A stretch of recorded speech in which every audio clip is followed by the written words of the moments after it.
Good morning, good afternoon, good evening, wherever you're at. Welcome to the G5 Sports Talk Show. I'm here with a very special friend of mine, Jake Ganz. Jake Ganz is a mentor of mine, very special person in my life. I've done some business with Jake, and just an awesome all-around guy. What I loved about him most is the betting aspect, and I wanted to sit down with him and talk about like the old Vegas. You know, when I grew up in Las Vegas, I was very intrigued with the older places, the Las Vegas Club. Like the per se, when you watch the movie Casino, you saw those guys in there. And I got to see those guys. And I'm not saying Jake is one of those guys. I'm just saying he was in that era. He was around. He was in there when Vegas was ran by a different group of people. And it was just a great time. And I was just a young kid, and I was wet behind the ears, and I didn't have a clue. So I want to introduce you guys to Mr. Jake Ganz. And how you doing today, man? I'm doing okay. Good. Doing okay. So I worked at a place called the El Cortez, and the guy who owned. So did I. Yeah. So that's awesome. So when I came home from college, I was a valet parker, and there was a guy who gave me an opportunity by the name of Jackie Gone, and I love Jackie Gone for a lot of reasons. There was a lot of stories I could tell you that when I was valeting in graveyard shift, and he would come out at 5:30 in the morning, just him. He'd have the poodle with him every now and then. I would walk in the room on the casino floor, and he'd be in there picking up glasses. I don't know if he did that when you're around. I watched him do that. He would pick up the glasses so the cocktail waitresses wouldn't have to take them off. It was their job to go back and pick it up, or the porter. But this guy would literally take these glasses, and it would just baffle me to sit back to think that this guy, and the perception is he's worth millions and millions of dollars as a 24-year-old kid. And to see this guy work as hard as he did, and he lived at the hotel. He didn't live in some big fancy house. Not that I saw. I mean, when I was there, he lived upstairs. He had the whole floor, and it was beautiful. But you came up in a time, and you were friends with Jackie. You and Jackie were friends. Well, we were friends up to a point that I worked for Jackie Gone, just like you worked for Jackie Gone. Okay. And I got to town in 1975 with my family. Okay. My wife, my 2 kids, and so forth. And went to one of Jackie Gone's school of dealing. Okay. It wasn't Jackie Gone that ran it, but somebody else for him, needless to say. But I learned craps, and then in order to get a job, I worked at the El Cortez dealing craps and watched a lot of things that were going on. And like you say, you watch this man go through the casino picking up glasses or ashtrays and so forth, and just doing the little things that the person of that stature didn't need to do. Didn't need to do, right. Didn't need to do, because there were people that were supposed to be doing. But I think his example was, if you're watching me, then you should have had this done before I got here. Right. So did he used to give out the comps when you were there? Like, 'cause I always give out the comps. Comps were given out to people that were players and so forth as a general rule. But there were people that were family and friends and so forth who got involved with the pit managers and so forth, so they were able to go in and, right. Hey, how you doing today? Was he the inventor? Was he the inventor of the comp? The actual? Because I don't remember going to other casinos. Like, I would literally see him hand people comps, dinner comps, and when he did that, our valet would be full. People would come down on a Friday night, they would eat, and they go hit the tables, they go hit the slots. I thought that was, even then I was like, man, this guy's a market. And there would be like little, like cards. They weren't like what we have now. They were like cards where like they had like, I remember like clearly because I used to get them when I used to go on my dates with them, and I used to have like they would have like shrimp. And you had to be 21, but I was 16, 17 years old at the time. So when I would come in, I would take, and I would slide it to it, and the waitress would look at me, and she like, and I'd put a $5 bill on top of it, and she'd be like, what do you want? Back then, that's how it was. You tipped a little bit, and you got service, Well, one of the things that happened once when I was working at the El Cortez, a friend of mine and I, the town was growing very rapidly. Yeah. At that point in time, we're talking about 1980, 79, 80. I mean, the strip itself was a strip, and every time the fascia of the strip changed was when the new casino came on board. When the Mirage changed, the strip changed. When the Venetian came on board. And so you seen that skyline when it was completely different. Totally changed. And people were concerned about the fact they're overbuilding, they're overbuilding, they're overbuilding. And that was going on 10 years prior to the Mirage opening up and the Venetian opening up. Wow. And so forth, the blowing up the sands at that point to make the room for the Venetian. Yeah. And it never changed because the more they built, the more they came. It was like that movie with the baseball, you build it, they will come. Right, yeah. You know what I mean? And that's basically what these town fathers did in expanding the town itself. But going back to the El Cortez and Jackie Gone and so forth, right around the end of 1980 or so forth, my friend and I that worked at the El Cortez decided to put together a kosher-style restaurant. It's called the Fiddler. Okay. Okay, we had a 7-foot figurine of a fiddler on top of the roof, and if you saw it, the only thing you could imagine was Fiddler on the Roof. Right. You know, and if you saw Fiddler on the Roof, you knew what kind of food you were going to walk into in order to partake of it. At any rate, we opened up the restaurant in 1983, and Jackie Gone was the one that cut the ribbon for us for that restaurant. And that's a picture of it. When you see Jackie Gone on the left, myself in the middle, all dressed up in a tuxedo. Oh, like a man, penguin. you had to look, man. This is And awesome. This then is awesome. my partner and his mother, and this is what the outside of the restaurant looked like with the Fiddler on top of the roof. Unfortunately, things didn't work out as well as what we had thought. We had the people, but we didn't have the people that could run it. Right. But the lesson I learned out of this whole mess is don't get involved with a business you don't know. Right. Was the betting as heavy as it is now? Was it that intense back then? Listen, I know now it's really intense. There's a lot of coverage, but I mean, was it really heavy back then? Was it a lot of people still betting it? Well, the thing is, there were a lot of people that were betting it, but there wasn't. The population in this town wasn't at that point in time. Yeah. You got to understand, 1970s and so forth, the population was like probably under 200,000.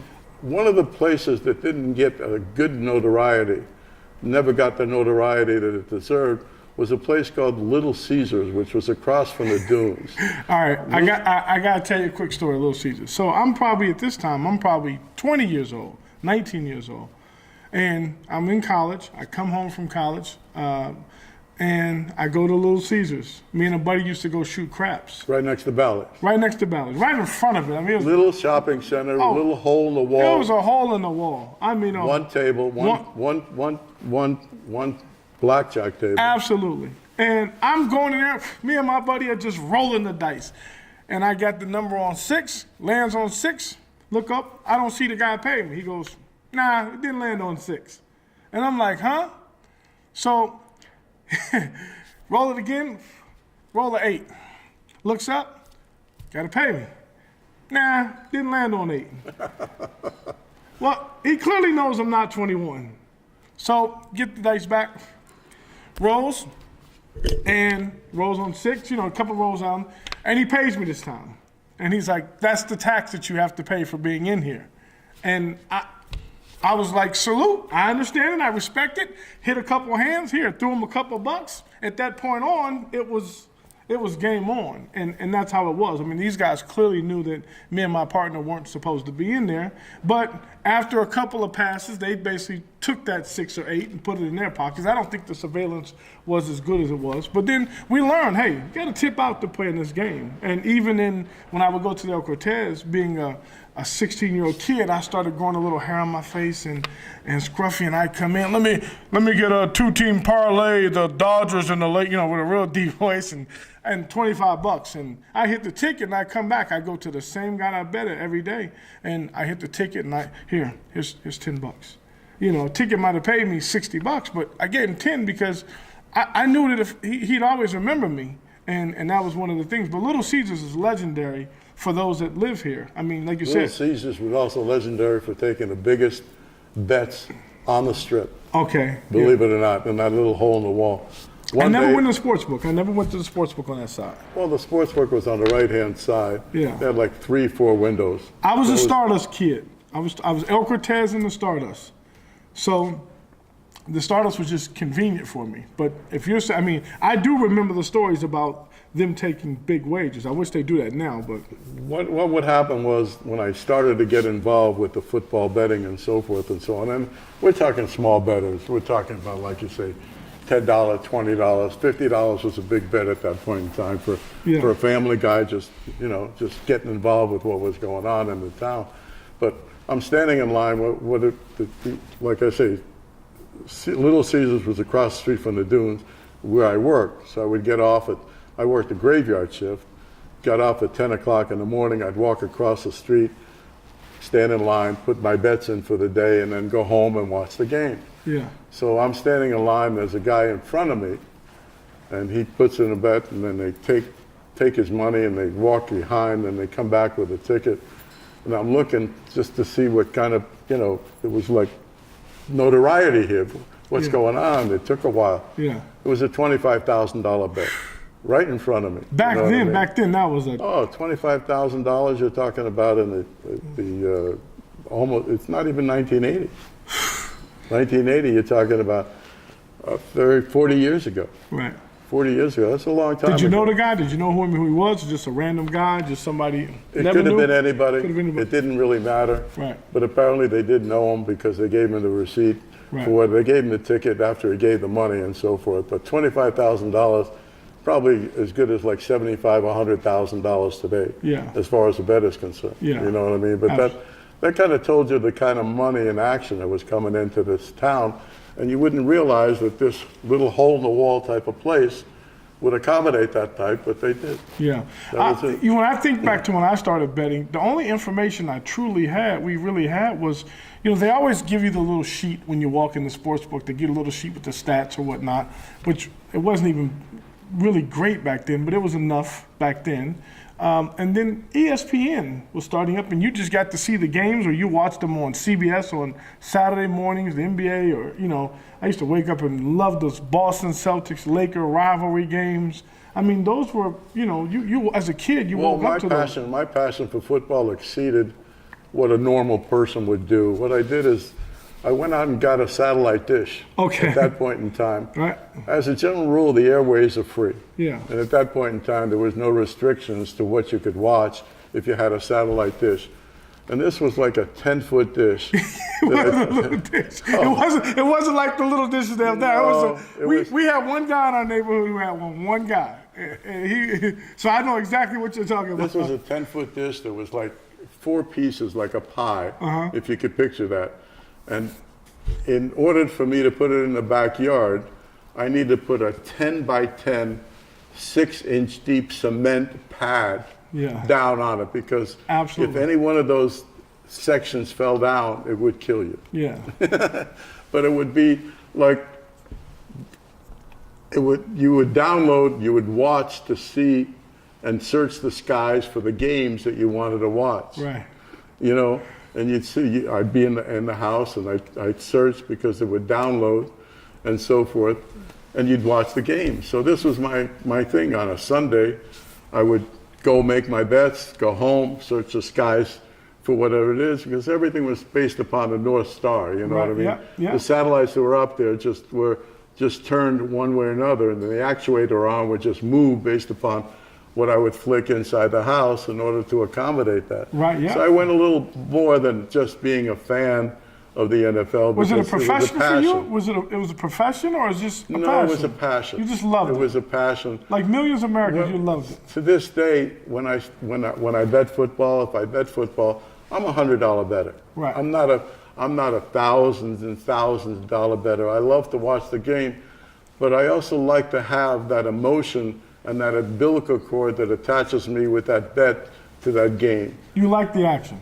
I love the activity of what's going to happen in relationship to the number that's put up. And I have so much respect for the people who put up those numbers and how close they come within a half a point. I can't begin to tell you how many times I've lost by a half a point or how many times I've won by a half a point. I just did a podcast recently about, like, the respect for the bookie. Like, a lot of guys, oh, I'm a bookie killer, I'm this, I'm that. And it's like, man, you have no idea. And especially now, these guys have researched millions and millions of dollars, and they get that number so close. It's ridiculous. And you have these guys that totally disrespect these guys, like they don't know what they're doing. Well, the thing is, they get a bad rap because when you win a bet or you lose a bet, and especially when you lose a bet, you well, the line was off, this was off, and so forth. But if you think about, like you say, how close they come, these bookies, most people think that they have an interest in the game. They don't. Right. They don't care. Right. They don't care who wins and loses. Their perspective is what the public thinks about the line and whether they can get money on Both sides. sides, right, yeah. I don't know if people understand how a bookie makes money. Right. Are you familiar with that? Yeah, of course. It's the juice. It's one side. If I get you to put up $110 and then I go put up $110, they get the $10. They get the $10, but they take my money and pay you. Yeah, exactly. And give you back your bet. Yeah, exactly. So it's like if they can get $1 million on each side, they're going to make $100,000. Right? Yeah. They have no interest in the game. Yeah. So it's like you have these people that really think that they're going up against the bookie. They're not going up against anything except their own idea and their own psyche. Right. And well, listen, there are certain situations that I do notice that I do think certain lines are moved a certain way that they know the public will bet them. I'll give you examples like you have the Peyton Mannings, the star players that seem to bring the Patriots. Like I used to look at Brett Favre games, and man, it never failed. It would be like they would always be an extra point or two slighted towards Green Bay, because they knew the public would bet those games, and they bet those games. I mean, there were lines I would sit there and go, man, this should be 7, and they'd have it at 9 because hey, Peyton Manning's playing, and you sit back and you're like, there's no way this game should be that, and the public would still go out and bet the favorite and bet Peyton Manning. Peyton Manning's our guy. And so I do think that they do certain things. There's certain games that I do think that they... Well, I think part of it also has to come with the geography of where people are doing the betting. Right. Up to this point, this past year, been the only place in the country where you could make a sports bet. So you go, that makes a good point, because you go back and forth from Jersey to here, and you spend dual time with your family here, and you have... Correct. Yeah, so are you excited that it's going to be a little bit closer out there, or... Well, I'm excited, but I'm not excited because when it comes to football season, I'm here. Right. So I have the capability to set up an account and sit at home and watch my football games and so forth. And he's got a nice spread, ladies and gentlemen. He has a nice spread at home. He's got a nice spread. He's got a real professional spread. You didn't stop with the old satellite. You kept it going for sure. No, I've got 11 TVs in the house. Yeah. 5 of them on one wall that I set up and so forth. And what I do is I get the DirecTV package. Yeah. And I watch the games, and I can do in-game betting. I can do halftime. I can do, you can do just about anything on your phone. You don't have to go anywhere. Has the in-game play, do you think that's a good tool for a bettor to have in play? Or do you think it's an opportunity to offset what he's already done? Okay. If you've got one team that, let's say he bet already and he laid 7, and the other team in the first quarter is ahead by 7, and it's 7-0, all of a sudden there's a difference in the spread. Absolutely. And when it comes up on the in-game betting, he has a chance to offset and bet the other side, or take the number to offset what he's already laid. Yeah. So under those conditions, it gives him an opportunity to either break even or lose the juice. Right. Absolutely. As far as that goes.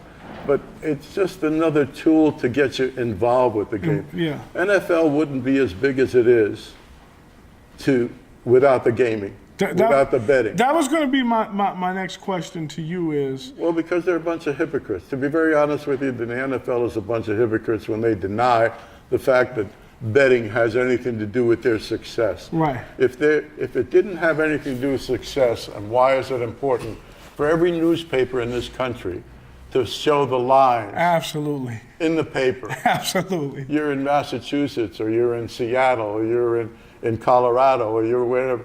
you open a newspaper and there's a spread. Right. Why do you need a Why do you spread need if the it spread? didn't have Right. anything to do with the NFL watching it and people didn't care? So Mark Cuban is on record as saying that not only does he like the fact that sports betting is taking place, and he looks at Vegas as a watchdog group to catch these guys. It's been a good thing.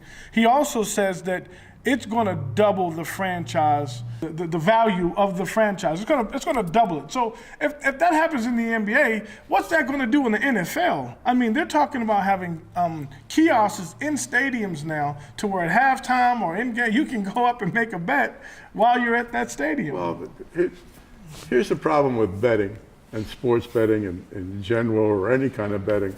It's really a double-edged sword. Mm-hmm. In other words, it has an entertainment value as far as giving people the idea and the love to watch something and have something that is attached to it that can be a reward for their decision making. Okay.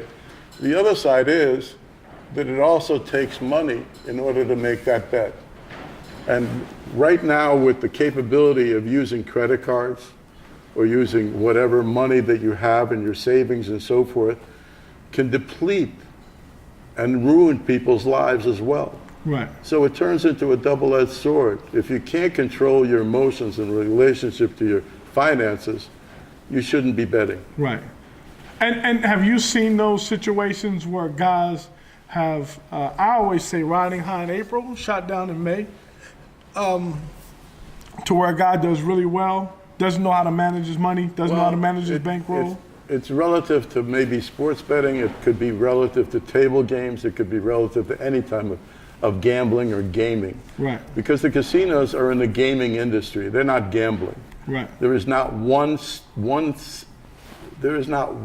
machine on the floor that doesn't have a percentage of win for the casino. Right. There is not one table on the floor in a casino that doesn't have an edge for the casino. Right. The three things that an individual cannot overcome when it comes to gambling, and the casino has that. Okay, unlimited funds. Right. The casino has the capability of picking up a phone and somebody can call for as much money as they want. The person doesn't have unlimited funds to be able to sit there. Right. The time. Yeah. A person cannot sit there for 24 hours a day, 7 days a week to try to recoup if he's down any kind of serious money. The third is something that's very, very non-significant to people, and that is a sign at the table. If you realize the minimum and maximum on the table, it limits you to what you can do when you get stuck or what you can win if you're on a roll. I want to thank you for coming by, man. You're a plethora of information. It was my pleasure. Yeah, I mean, I have an infinite amount of respect for you in all walks of life. You've given me some great stories, and I really appreciate you taking out the time of your day. I'm looking forward to making some bets with you this season. I want to do a couple of special things for you, but I'll wait once we get going in football season. Not necessary. And Totally not necessary. No. We'll have fun. Listen, I want to have fun, and you know, I always like to pay my respects. I figure back in the day, like I went to the Stardust and I saw those guys, and I would see guys like you that were in there, and I was so intrigued, and you know, you guys seem to have an edge.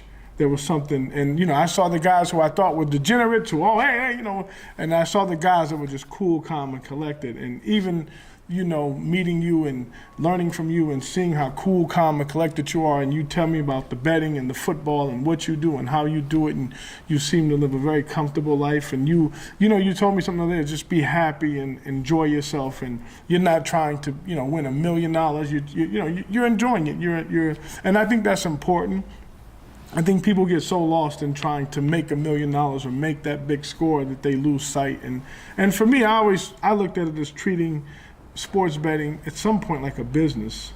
And I've taken it very seriously.